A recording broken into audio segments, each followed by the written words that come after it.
네, 글로벌 중앙은행들이 다시 리딩하는 금융시장이 되고 있습니다. 주식시장에는 도움을 많이 주고 있다고 하는데요. 과연 우리 중앙은행과 그다음에 우리의 정책들은 어느 방향을 가리키고 있을까요? 시계 방향을 알아봅니다. NH투자증권 채권전략팀의 박종현 팀장을 오늘 전화 연결로 한번 이야기 좀 들어보죠. 팀장님 안녕하십니까? 네, 안녕하세요. 네. 빅 이슈들이 워낙 많이 있었고, 대충 이제 또 태풍은 지나가고 있습니다. 삼복더위가 다가오고 있는데, 시장이 그만큼 또 뜨거워질 수도 있는지 모르겠네요. 자, 우리나라도 이번 주 내일 이제 금통위를 열지 않습니까? 네.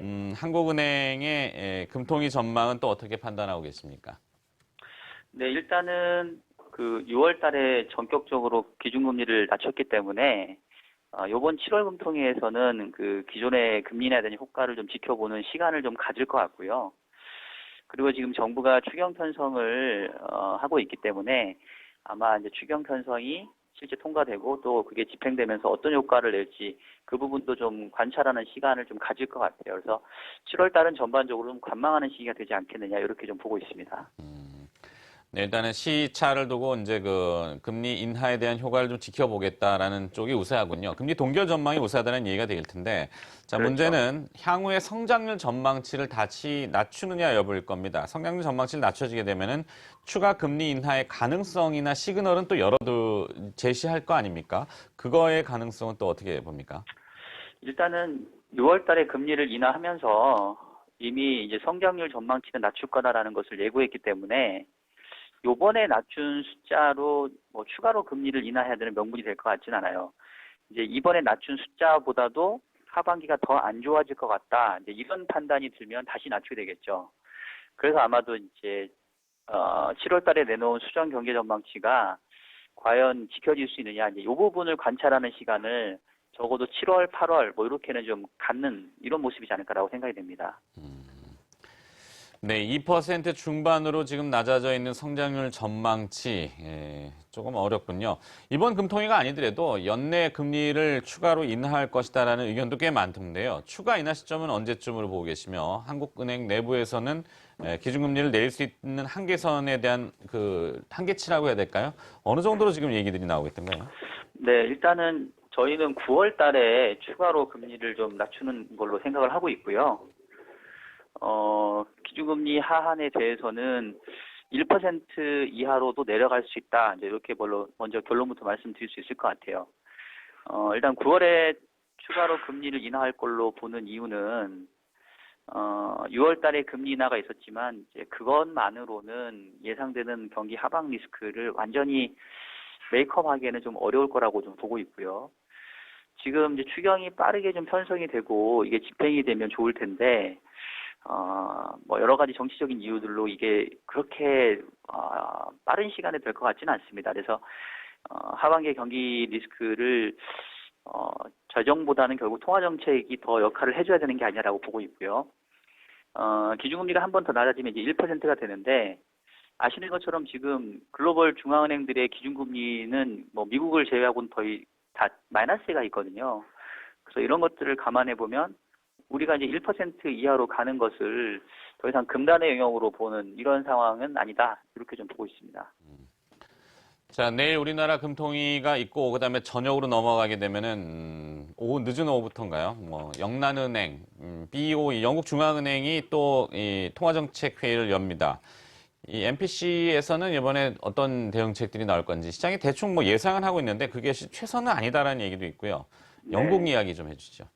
근데 지금 제 얘기가 잘 들리고 있습니까? 네네, 잘 들리고 있습니다. 예, 지금 제가 저기 지하에서 전화로 핸드폰 연결하고 있어서 조금, 우리 IT 강국인데요. 지하 연결 잘 되겠죠. 네네, 다행이네요. 일단은 지금 영국 영란중앙은행 입장에서는 브렉시트가 지금 현실화됐고 그 이후에 여러 가지 이제 뭐 자금 이탈에 대한 우려, 불확실성들이 있기 때문에 그동안 기준금리를 계속 동결해왔던 스탠스를 이제는 인하 쪽으로 바꿀 걸로 보고 있어요. 다만 이제 시기가 요번 7월에 할 거냐 아니면 좀 한 달 지켜보고 8월에 할 거냐 이제 요 부분인데 일단은 뭐 생각보다 빠르게 그 후임 총리가 좀 인선이 되면서 영국도 그렇고 전반적인 글로벌 금융시장도 좀 안정을 찾는 형태를 보이고 있잖아요. 그런 상황이라면은 지금 7월 달에 굳이 서둘러 할 필요가 있을까? 일단 영란은행도 한 달 정도 좀 시차를 좀 지켜보면서 추가적인 정책의 여력을 좀 아낄 가능성이 좀 더 크다라고 봅니다. 그래서 7월 달에는 일단은 금융시장이라던가 경제 상황이 악화되면 영란은행이 다시 또 시장에 나설 수 있다. 이제 이러한 어떤 가능성, 운을 떼우고 상황 여건을 봐가면서 이제 8월 정도에 뭔가 액션을 취하는 뭐 이런 게 제가 봤을 때는 조금 더 이렇게 여우같이 중앙은행이 행동하는 것이 아닌가 이렇게 생각이 들어요. 네. 자, 영국이 유럽연합은 탈퇴를 결정했지만 결국에는 또 유럽 내에서도 상당히 그 미묘한 갈등이 있을 수 있는데 유럽 중앙은행이라고 할 수 있는 ECB도 통화정책 회의를 21일 날 열게 예정이죠. 그렇죠. 네, 여름에 추가 부양책을 발표할 것인지 영란은행하고 어떤 행보를 좀 같이 할 것인지 위원님 생각은 어떻습니까? 일단은 이제 ECB는 그 공세적인 입장은 아니고 수비적인 입장일 거예요. 즉 이제 BOE라던가 또 최근에 이제 BOJ라던가 이제 이런 쪽에서 만약에 강한 통화 정책이 나와서 유로화가 강세 압력을 받게 된다. 그러면 아마 이제 상대적인 관점에서 추가적인 통화 완화를 아마 그 다시 모색할 수 있을 겁니다. 근데 일단은 그동안 내놨던 정책들이 좀 잘 작용하고 있고 특히 이제 TLTRO 같은 경우가 상당히 좀 기대되는 정책이거든요. 즉, 그 금융기관들이 비금융권 기업에게 대출을 하게 될 경우에 ECB가 거의 마이너스로 그 유동성을 공급해주는 어떻게 보면 상당히 시정을 이렇게 좋게 만들 수 있는 아주 좋은 정책이기 때문에 일단은 이 정책이 얼마만큼 잘 작용을 하는지를 좀 지켜볼 것 같아요. 그래서 여름철에 ECB가 나설지 말지는 그 BOE라던가 BOJ 다른 그 선진국의 통화 정책이 강하게 가느냐 안 가느냐 이제 그거에 따라서 대응하는 차원에서 아마 검토를 하는 정도이지 않을까. 현재 ECB가 적극적으로 먼저 나설 만한 상황은 현재로서는 아니다 이렇게 좀 저희는 보고 있습니다. 네. 자, 이번 달에는 이제 브렉시트 이후에 주요국 중앙은행들이 통화정책 회의를 통해서 그 통화정책의 방향을 잡아가는 그런 한 달이 될 텐데, 비근하게 이제 당장 일본 같은 경우는 지금 헬리콥터 머니라는 용어가 등장을 했습니다. 중앙은행이 정부에다가 자금을 지원해주는 정책을 고려하고 있다고 하던데, 결국엔 돈 찍겠다는 의미 아니겠습니까? 그렇죠. 일본의 행보는 좀 어떻게 생각하세요? 네, 일단은 그 말씀을 잘 해주셨는데 지금 헬리콥터 머니의 대표라 할 수 있는 버냉키가 지금 일본을 방문했단 말이에요. 그래서 뭔가 모종의 어떤 합의라던가 조치가 나오지 않을까 이제 이런 얘기들이 좀 나오고 있는데요. BOJ도 상당히 좀 지켜봐야 되는 관건이지만 저희는 이제 의외로 지금 중국을 다시 좀 봐야 되는 게 아니냐. 모든 사람들의 관심이 지금 유럽 쪽을 향해 있는데 자, 지금 중국의 위안화 환율이 어느새 그 국내 기준으로는 지금 연중 최고 수준을 지금 경신하고 있거든요. 그러니까 위안화가 슬금슬금 약세를 보이고 있어요. 그 얘기는 중국 입장에서는 최근에 브렉시트라든가 이런 유럽 경제의 혼란을 틈타서 어떻게 보면은 손 안 대고 코 푸는 격으로 위안화를 약세로 가져가고 있는데 결국 이런 것들이 다른 나라에게는 또 부담이 될 수밖에 없거든요. 그래서 중국의 위안화의 어떤 절하 속도 그리고 최근에 중국 경제 모멘텀이 다시 좀 약화되고 있는데 이런 것들이 하반기에 다시 리스크로 나타날 가능성은 없는지 오히려 이제 어떻게 보면 유럽 쪽 그 이벤트는 조금 수그러든 상황이고 다시 또 중국을 봐야 되는 게 아니냐 저는 이 부분들을 좀 강조를 하고 싶습니다. 네. 자, 이 주요국 통화정책 발표 후에 그렇다면 우리가 또 주목해야 될 포인트가 있다면 어떤 것이 있겠습니까?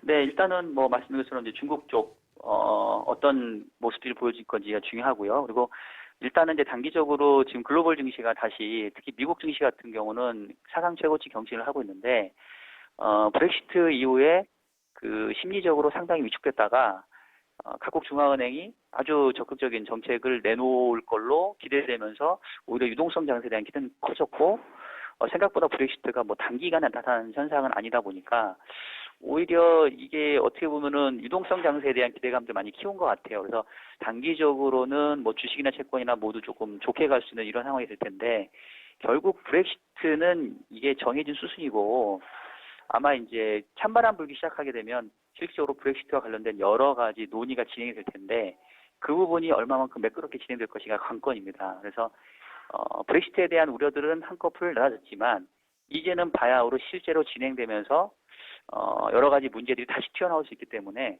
그 부분들을 조금 지켜보면서 단기적으로는 조금 위험 자산의 랠리를 한번 즐겨볼 만하다. 이런 말씀을 좀 드리고 싶습니다. 네, 집중 분석 이야기를 나눠봤고요. 한국은행이 성장률 전망치를 낮춘다고 하지만 각국 중앙은행들에 대한 통화정책 행보 그리고 또 우리의 나아갈 길 여러 가지 이야기들을 조금 들어봤습니다. 오늘 그 한국경제신문 상반기 베스트 채권 애널리스트로 선정이 되셔서 지금 시상식에 가 계시죠? 예, 네, 그렇습니다. 그래서 한국경제신문 지하에서 지금 전화를 또 응해주셨는데 바쁘신 와중에도 또 고맙습니다. 다음엔 또 스튜디오에서 한번 뵙겠습니다. 네, 고맙습니다. 네, NH투자증권 채권전략팀의 박주영현 팀장이었습니다.